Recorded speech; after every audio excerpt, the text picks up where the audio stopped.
Kellyanne, welcome to the podcast. Thank you so much for having me today, Adam. I'm thrilled, and for all the audiences, as you probably know, we're in season three. We're focused on the adoption of marketing mindset. We're celebrating almost 100. I think we're at 98 episodes. Been doing this for about a Wow. year, and really, it's how do we figure out the best way to market to employees? And we talk about this as an emerging market, and every discussion at this point talks about people, process, technology. We'll start with who is going to do this work. And today, Kellyanne is going to help us continue to focus and refine our thinking on marketing mindset, specifically around communications. Because if you don't nail communications, what do you have? What do you have inside the organization? So, where I want to begin, and over, I'm being asked, Adam, when you think about the innovators who get it, who see this emerging market, what's their background? What is in their background that helps to get them to the perspective that they currently have? And Kellyanne, you have an amazing background, and I think you're the first chief administrative officer we have on the podcast. So if you don't mind, could you give a little color to how did you get to the perspective that you currently have through your experiences? I know it's a big question, but maybe a few highlights, Yeah. and off we go. Sure. I'll take you back to the fourth grade, and I promise I won't walk you through every year since then. We don't have enough time on the podcast, but I start there because that was the first time I entered a speaking contest, and I fell in love with communications. I was so fortunate to have a teacher who recognized that I had some skill sets there and pushed me in that path. And from there, I've been able to create a really wonderful career. So when I talk about the fourth grade and my love for communications, it's an element that you'll see in every role that I've taken since. And what started for me coming out of college as a desire to be a broadcast reporter quickly turned into focusing on communications from the other side of the house. And so I've done communications for political campaigns. I've done communications work for the White House and NASA.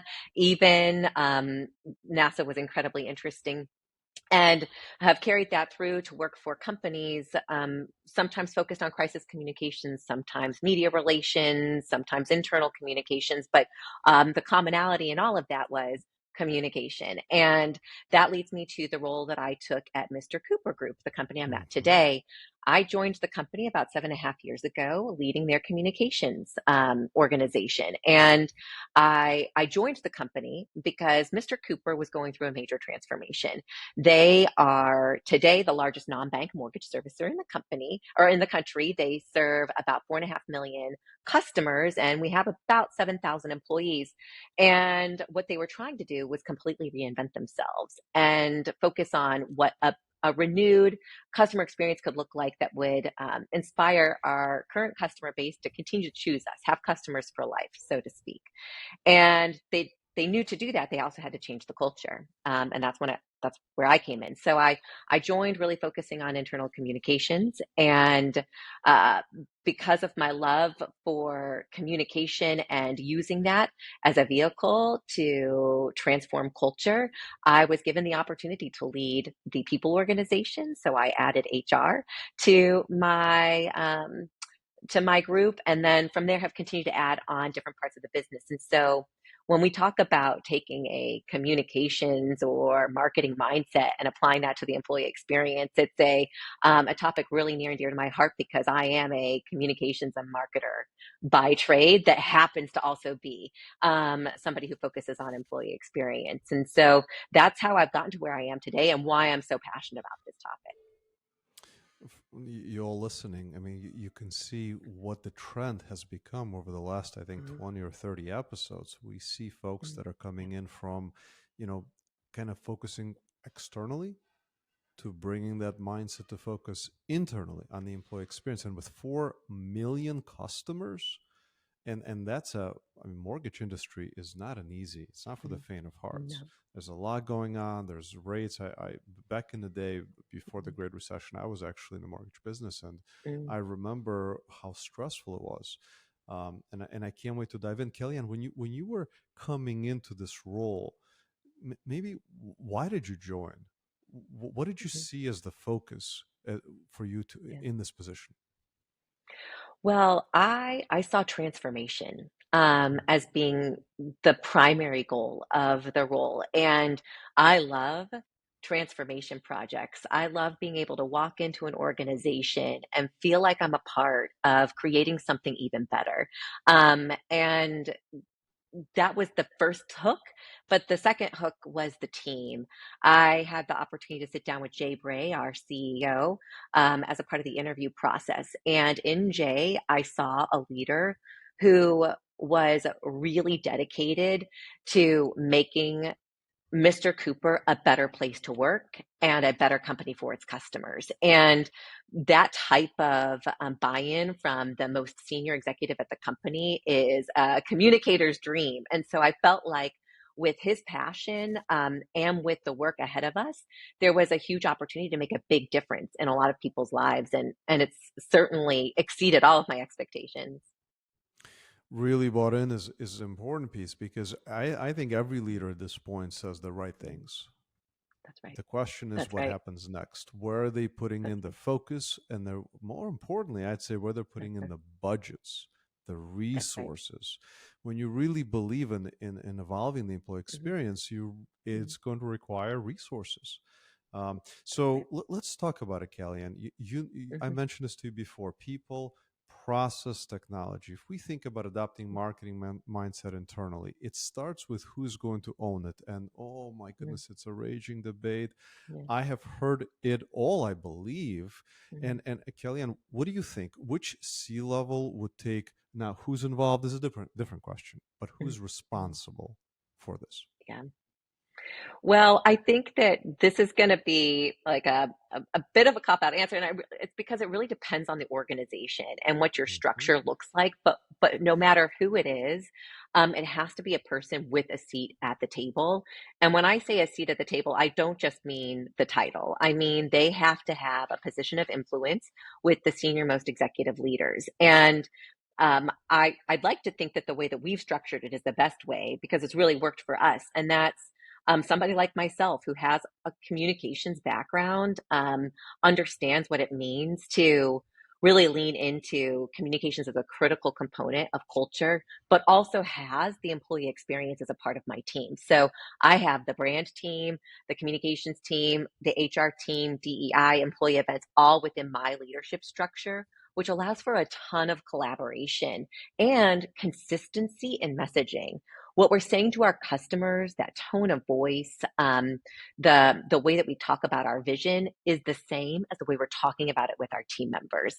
And in today's day and age, I think that consistency, regardless of who you're speaking to, is so vital because all of those channels, they all mingle together ultimately. And what our customers are seeing, our team members are seeing, and what team members see and believe translates into what the customer is experiencing. So that's how we've set it up, and it's worked really well for us.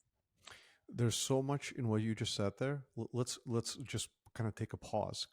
Yeah. Consistency, and let's think about the consistency from two dimensions. One is on the customer experience to employee experience. On the second, it's across the employee experience from hire, would you say, to Mhm. retire across all aspects? Is that how you would think about the employee experience? So I actually think about the employee experience before hire. I think about that Hmm. employee experience from the moment that they hear your name as a potential Hmm. employer, because that's when your first brand impression from an employer perspective is established. And being in the mortgage business, we go through cycles. There are moments in time in which we are hiring a ton, and there are moments in time in which we're not. So having a good brand is really vital when those mortgage rates drop and suddenly we need to be hiring 3,000 people Hmm. just like that. So when I have mapped out the employee experience, and we've mapped that out at Mr. Cooper. That was one of the first things I did when I took over the HR role, is creating an employee experience journey map. We started with the very beginning. What do people hear? when they hear about Mr. Cooper as an employer. And we carry that all the way through to when somebody leaves. And we've talked a lot about establishing an alumni network because boomerang employees, and we actually have one that's a member of our executive team today, are some of our best employees. They have a great, rich experience at the company, go and develop even more skills somewhere else, and then choose to come back. So we know they're a culture fit walking in the door, and we also know that they've grown a ton since they left and decided to come back. So we love those boomerang employees. So we think about it from inception to all the way through that entire experience as an employee. It's an extensive map of Hmm. experiences. And would Yes. you say then you own the way the messages appear across that entire spectrum? Oh, absolutely. And that's a really important way to think about things. And again, this is where consistency comes back into Hmm. play. Hmm. And we recently, I would say about a year and a half ago, kicked off some work around employee value propositions. So, what that means is basically what we would do for a customer. What's our value prop from a customer Hmm. perspective? Well, what's our value prop from an employer's perspective? And Hmm. that doesn't mean we're looking at our values. Our values are really important, and we use our values in a lot of different ways, but it's also what people are really experiencing every single day, understanding what that looks like and what makes Mr. Cooper a great place to work for them from an experience perspective. And we did that work, really honed in on what our employee value prop was going to be, and then I've started integrating that messaging into things that we're doing ahead of somebody even joining us. And Mm. the value in doing that, um, even at the beginning of a consideration for a job application, is the better you define what it's like to work at the company, the more likely you're going to get people walking in the door who really understand what it's like to work here and fit the culture. Not every culture is going to be right for every employee. And that's not our goal. Our goal is not to be the best place to work for every single person out there. It's to be the best place to work for the people who really make sense for Mr. Cooper. And so, in being able to sync those two things up, you get better job applicants and you get Hmm. better retention. Ultimately, because the people walking in, we know from the very beginning are a really good fit for us, and they know that they're a really good fit for us too. About 8 years ago, I published a book called The Science of Story. Interviewed hundreds of executives, and I Mm-hmm. remember just my shock about me asking the question: Okay, the values are on the walls, and you publish them. Now Mm-hmm. what? Yeah. Now what? Mm-hmm. Oh, town hall. And then it Yeah. stops. And what Yeah. you're saying, hey, Yeah. let's bring these values all the way to that first, I think called inception, or Yeah. that first Yeah. interaction with the brand, Mm-hmm. and then bring it throughout the entire experience and not just leave it for Yeah. a Super Bowl commercial where we share Awesome. externally and internally the team Mm-hmm. has no idea. Yeah. I mean, Yeah. Killian, that's I think that's emerging market kind of, you're on the bleeding edge Yeah.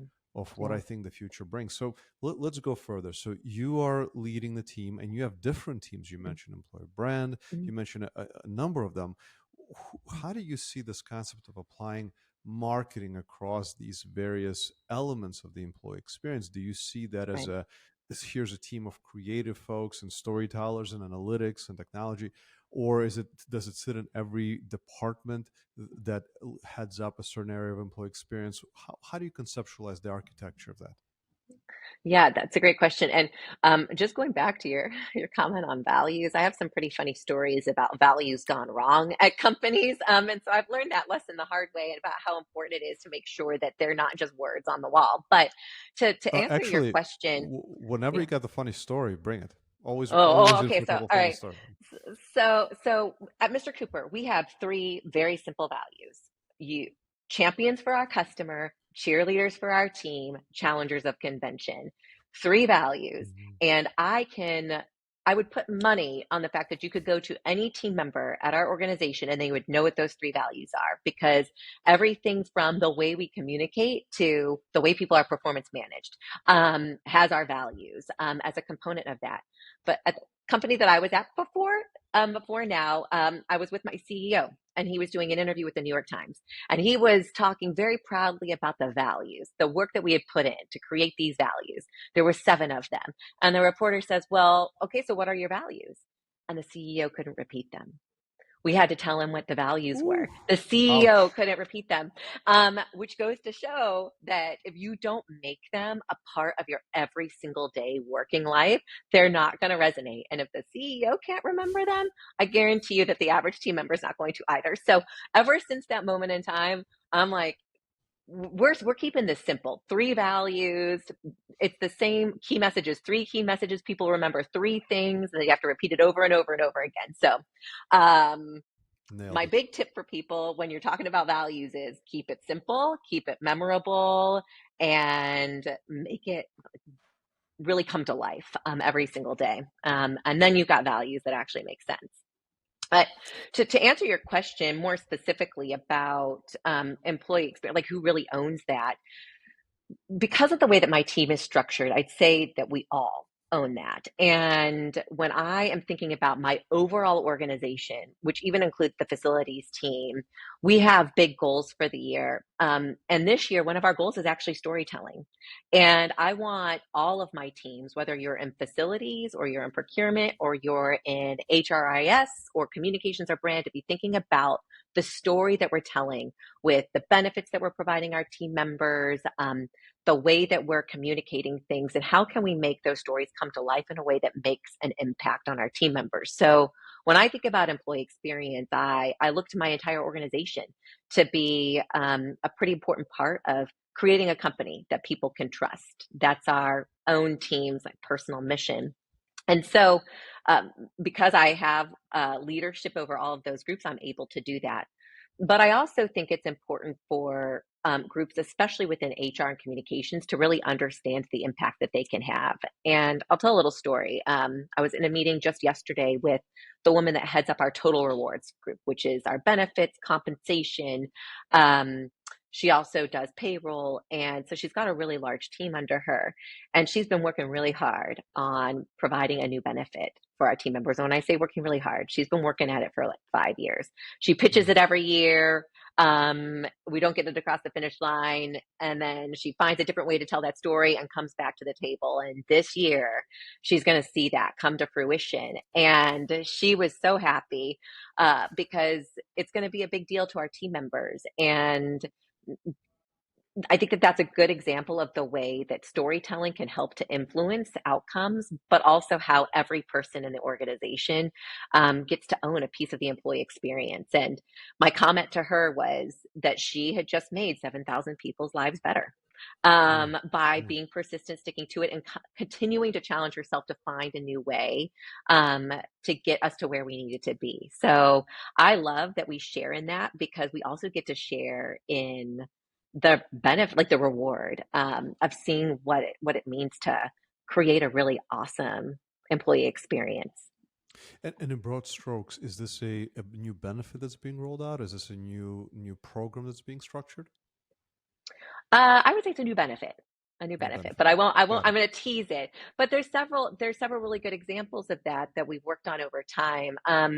And I love it when I see different groups feed into that and come up with new concepts for ways to make the experience better. And that doesn't start and stop with the HR team. Anybody can really feed into that and be a part of coming up with ways to improve the way our team members experience the company. And the reason I ask because benefits has come up in the last couple months often, because we Mhm, often think about if a marketer had a benefit to promote internally, mhm, how would they do that? Because often what we find in HR teams, I say all often, maybe mhm, it's always up until this point, is about communicating mhm, it mhm, and really focusing on details and compliance, and maybe there's annual enrollment. But is that the only way it should be handled? How do you meet people where they are? And I think that enters mhm, this question of how do we segment employees? How do we think mhm. about a benefit in the context of who they are? Perhaps they've enrolled, and now what's next? Perhaps they haven't enrolled. Perhaps they expressed an interest in certain areas. So, Killian, how do you think about communication of benefits, or maybe it's something else? But to me, benefits is a really Yeah. interesting one Mhm. in context of segmenting employees. Yeah. That's a great question. And one of the things that I insist on from a team perspective when we're planning a rollout of anything is to really take a campaign approach Mm, to that work. love it. And so let's what does that really mean? Well, when you think about a company that's trying to sell a new product, for example, um, they're taking a campaign mindset approach. They're not sending an email to their customers and then calling it a day. They're doing commercials, they're sending those emails, they're posting on social, they're utilizing everything at their disposal to get that customer really bought in. But it even starts before that, and knowing what the customer wants. So Hmm. when I think about the campaign approach, I actually start with market research. When we're rolling out new benefits to our team members, it's important to know that these benefits are going to actually make a difference to them. Uh, are these the benefits that they want? You could roll out Hmm. an amazing benefit, but if it's not resonating with your team members and you don't know who your team members are, it doesn't really matter. That utilization is going to be low, and ultimately, it's not an investment um, worth making. So we start with really knowing what our team members want. We do a lot of surveys. We look at that survey data. And then I myself, I do a ton of focus groups. I really talk to our team members. I understand what it is that they want to see. And then we go and advocate for that benefit. And when we get the buy-in from our executive leadership team on that new benefit, we go into how we're going to get utilization of that benefit. Because again, rolling something out that's not going to be utilized isn't a real benefit. So we focus on driving that utilization and making sure people understand um, what it means to both have a company that's willing to invest in them in that way, but also what it means to take advantage of that benefit. And we think about all of the different segments of our team member population in doing so, because you have, in the case of Mr. Cooper, we have call center representatives who are sitting on the phones most of the day. They're not going to take an hour out of their day probably to go and read everything that's on the internet site. But Mm, conversely, we have technology team members who might be working different hours and will consume information differently. So when we're thinking about how to communicate major benefits in this example, we're going to do multiple channels multiple times. We're going to think about all of our different segments and then make sure we're communicating to each of those segments effectively and doing it again and again. Going back to that rule of three, got to have at least three opportunities for somebody to hear that information. And we found that that type of approach works really well, especially when change is involved. Because mhm. sometimes when there's a new benefit, it could also mean that there's change that comes along with that. And when we're doing things that involve change, we always start with our leaders, actually. So we have campaigns dedicated specifically to our leaders so that our leaders are armed with the information they need to be able to help their employees understand a new benefit too. So we like to take that multi-pronged approach so that by the time we're communicating something, we're really confident our team members are going to get it, they're going to use it, and they're going to appreciate it. It's just amazing. Like all of the concepts we're translating from the world of marketing, from market Yeah, that's right. research to running campaigns to relevant channels to measuring impact, which in this case utilization, and then no Yeah, doubt you mentioned prior retention. Uh, yeah. really, really fascinating. Let's and we talked about people, process, technology. So we mentioned process a bit. I'm curious on to drill a little further into process to talk about the message itself. How Mhm, creative do you get, or do you mhm, envision us getting when we communicate internally? Because we understand as customers, we are inundated, but we're also entertained. mhm, We get excited about this. Yes, we know it's a commercial, but we're going to even share it with a friend because it's so funny and mhm, relevant to us. How mhm, far, Kellyanne, do we set the bar in this emerging market for the quality and relevance of that content, and mhm, maybe then let's bleed that conversation into channels? Because I yeah, think, unless I'm mistaken, I think content and channel, or message and channel, are pretty close together. What do you think? mhm. Oh my gosh, I think that's such a great point and great question.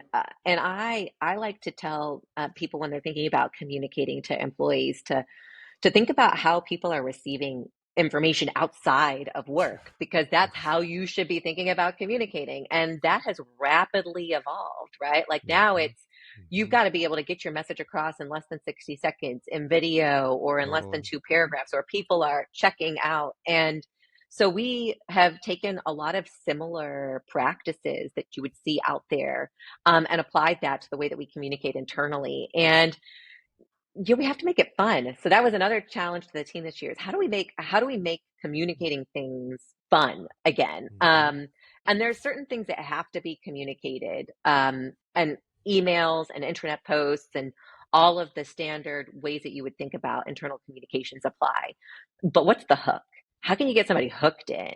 And we have a wonderful creative team, the best out there, and they do a really fantastic job of helping us to come up with really interesting ways to tell the story that gets people engaged in the rest of the material that they need to consume. A good example of that would be a few years ago. This was before the pandemic. So we're in the office, and we're in Texas, so it's hot here, especially in the summertime. And we decided to roll out a shorts policy where people could wear shorts to the office. And for somebody in financial services, is actually a really big deal. A few years prior to me starting, we were definitely a suit and tie kind of organization. So the fact that shorts were coming, was something that we wanted to have a lot of fun with. So we had our CEO, um, do a short video about it. The video starts with him waist up in a suit and tie. And as the video pans out, he's wearing crazy cat shorts No with way. wild socks and loafers, Yeah. and people died over this. And all that was a hook to get people to read the rest of the policy, but really memorable. And we've done similar approaches, along the way, to get people engaged with the content. And it does a few things. One, it hooks them, right? Like, you're going to read something when you see your CEO in crazy Yes. cat shorts. But it also really humanizes your leadership team. Totally. And employees expect that now. Like, they want to know the real person that's leading them. And when you have executives that are willing to have a good time, while also getting work done, I think it really just sends a great signal to our team members. It makes everything that we do and save just feel a lot more approachable. And ultimately, that builds trust. And I believe trust is the foundation of any great culture. Fascinating. I was just imagining Yeah. that commercial Oh, and how yeah. funny that would Oh, be, it was. and how many communications and jokes Mhm. and the buzz, Oh, right? yeah. Oh yeah, people loved it. Now, not every CEO, is willing to do that, but like I said at the very beginning, I knew that the CEO that, I was going to start working for was really bought into changing the culture, and he's really trusted us with some of the crazier ideas that we've come up with. And you carry that forward to today. We do a virtual, leadership conference 3 times a year. We call it CooperCon. Again, talking about creative ways to get messages out. Our leaders are really important to us. They lead all of our people every single day. And so we want them really connected to the vision and the strategy of the business. But people don't want to sit and stare at a Zoom for 4 hours while they Mm-mm. get presentations. So we've Mm. decided to take a very different approach. And we have, it's almost like, there's sketches, and we do spins on popular either online videos that people like to watch, or, SNL skits that people like to watch. And the one that has been most popular so far has been hot takes, in which two executives eat progressively hotter chicken wings while answering hotter questions Get about the out. business. And I mean, amazingly enough, we've had, 4 executives do this so far. And when I tell you, I tasted, some of the hot sauce that we were giving them just to know what their pain was, and it was hot. So we've got a really fun team, and we do those types of things that get people really engaged in what we're doing, but they're getting really important information along the way. And that's how we think about it. I can't jump over that. So you're giving me a Yeah. visual of executives eating Mhm. hot chicken wings while discussing Yes. business updates, and they've Yes. got what, Yes. tears running out of their eyes, and Oh, they're just suffering through it. oh, it's bad. I mean, in one case, one of the executives' glasses started to fog up. I mean, it's hot. They're drinking milk. It's and people love it. People love it. and it's because it's just a different way.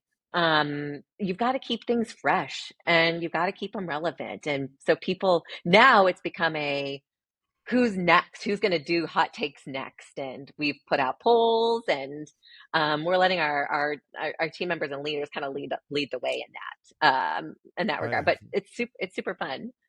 never heard of anything like it. I think it's amazing. Yeah, It does yeah, bring me back. Actually, a couple days ago, I was intimidated or peer pressured into the one hot chip challenge. I don't know if you've heard oh, of it. It's oh my god, it's I had an hour journey.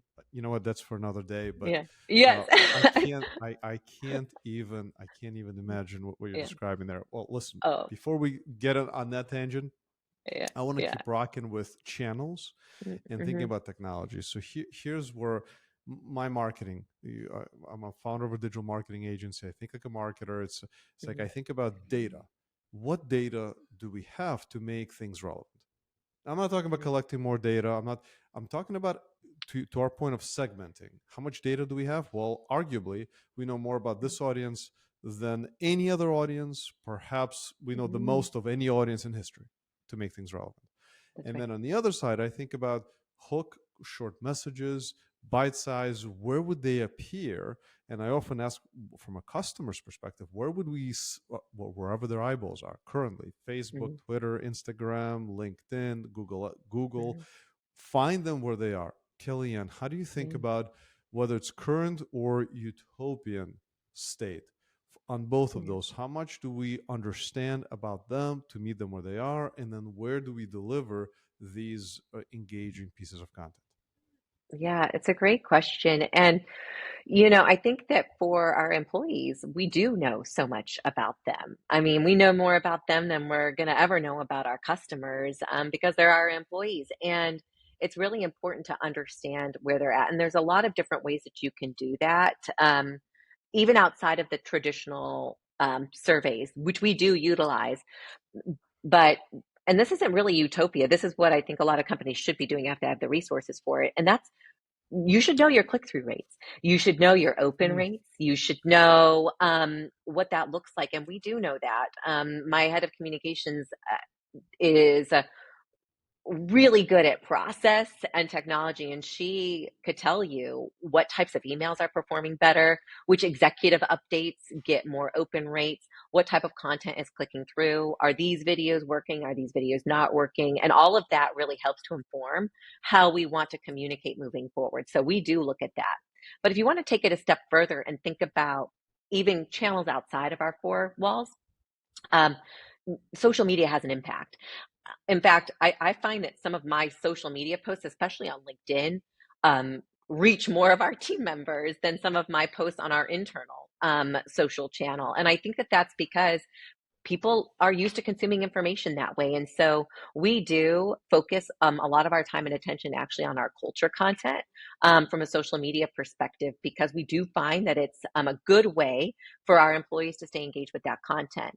But there's taking that a step further and allowing your team members to share that type of content themselves. So, hey, your employees are your best advocate. mhm. They're the ones that are in the family, so to speak. And so we like to empower them to be able to share those messages themselves. And we found that that reach goes so much further. And it gives them a sense of ownership too in the message, which I think is really important. Communication is not a one-way street, it's a two-way street. And so we enable our team members to feedback to us what that communication should look like, whether that's on our internal channels or even externally, and being able to share messages about the company themselves. Right on. Right on. That's awesome. Yeah, And I love the way you keep connecting outside and inside worlds, yeah, from yeah, customer experience to employee experience, from employee yeah, experience to sharing it as they would yeah, uh, and yeah. interact with their social media That's normally. right. Now, I want to That's right. with the remaining time, I'd like to take our attention, Kellyanne, and thinking about my audience. There, some of them are probably listening and salivating, saying, "Whoa." How did the organization? Yes, we have a very progressive leader who really believes in taking care of the people, but we also need to make a business case Mhm, for the expenditures that would mhm, be required to reach your world. And I know you're not at the destination, you're just Mhm. getting warmed up, and you're moving Yeah, forward in that yeah, direction toward what I call as this emerging market. But yeah, how would you talk about connecting this to outcomes, and how explicitly could it be connected to outcomes so that you can unlock additional resources and make the business case? yeah. Yeah. Oh, this is the $1 million question. Hmm. And I attend a retreat every year that's all about culture. And last year, I actually invited my CEO to come, and we did a fireside chat so that all the participants in the audience, many of whom are in roles similar to mine, could see from a CEO's perspective what it means to make the business case. Because that's always what people are asking for. How can you Always. invest in this Hmm. employee experience? And I I have a few tricks up my sleeve that have helped me along the way, and continuing to build on these investments. And the first is to listen to your team members. Not all investments in the experience are ones that cost a lot of money, and that feels counterintuitive, but because we're talking about investments, but sometimes investments are behavioral investments. Let me give you an example. Um, Meeting free Friday, that is a $0 investment, but one that required a behavioral shift from our leadership team and has made a big impact on the organization. And so, by listening to team members and understanding that that was more important to them than some other benefits that would have come with a price tag, we could roll that out and make a big impact on the overall employee experience. And so, the first thing I would say is start thinking about not just the items that come with a cost, but the ones that are come with an investment in time or an investment in leadership behavioral changes. I would say that the similar applies to our working model today. There's so much talk about work from home, work in office, do you mandate days? We've been pretty pretty committed to our working model of allowing for a ton of flexibility. Again, that does not cost us anything, but is a huge investment in the employee experience. But if you want to take that a step further and start talking about, okay, what does this mean to buy into certain new benefits or add resources to help advocate or communicate these types of changes for the organization. I think about it in a couple of ways. The first is I always am looking for high impact, low dollar to get you started. Hmm. So think high Hmm. impact, low dollar. What's going to move the needle with the most amount of people for the lowest cost and get some wins? Early wins get momentum, and with that momentum, it's a lot easier to make the case for continued investments in the employee experience. Because what that early momentum can show your leadership team is a decrease in turnover. So you've got higher retention, which is something that you can equate cost to, better engagement scores, and higher engaged employees, which should ultimately lead to better productivity. And so you've got those three things working for you. Starting to make the case for continued and ongoing investments becomes a little bit easier. And then the last thing I would say is looking for the trade offs. So, for example, benefits. This is a big one. Benefits are one of the biggest costs Hmm. that come with the employee experience. And about 4 years ago, we made a change from a traditional model where we provided a couple of carriers and people got to choose to an exchange, in which people can choose between multiple different metallic levels, multiple different providers, and it was a huge shift. And we believed in the shift because we knew that it would make for a better, more efficient experience for our team members because they would have more choice based on what made sense for them. And it was going to save the company money. So there's a lot of things that you can do out there that get a win-win, not just in making for stickier employees that are more engaged, but also um, in ways that can ultimately lower your costs as a company too. And so that's something else that I encourage people to look at is think outside the box. There are a lot of ways to more efficiently get people what they need, and especially in today's day and age. And with those efficiencies can come cost savings as well. Also, I think is a part of the playbook for marketers: experiment, pilot, That's right. A/B Oh, testing, yes. seeing what works. Which kind of leads me Oh, to, I think, that the last question, especially with the last couple of days, I've had a lot of back and forth within the community. Do we think that the person who will lead this must have had marketing, branding, communications experience externally?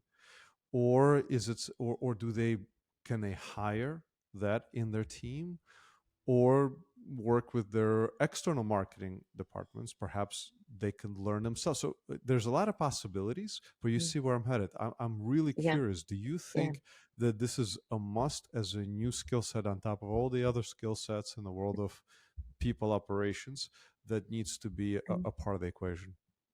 Oh, so my short answer is absolutely yes. You need to have that skill set. You need to know how to tell a story.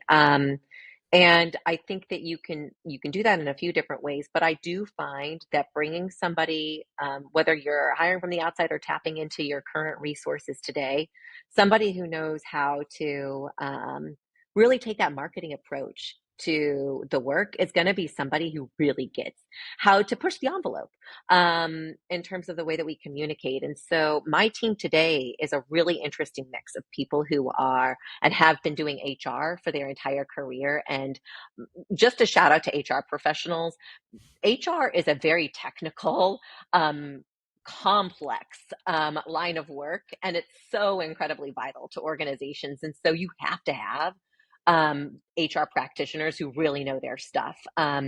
It's so important, and we balance that. We marry that with my head of the creative group, who has done work for some of the biggest brands out there from an external perspective. You put those Mm, two minds together and you can really make some magic. And so I like to see that balance exist within organizations in which you've got experience from a lot of different angles, because that variety of storytelling and variety of experience in storytelling can only really help to balance, like encourage you to challenge convention more.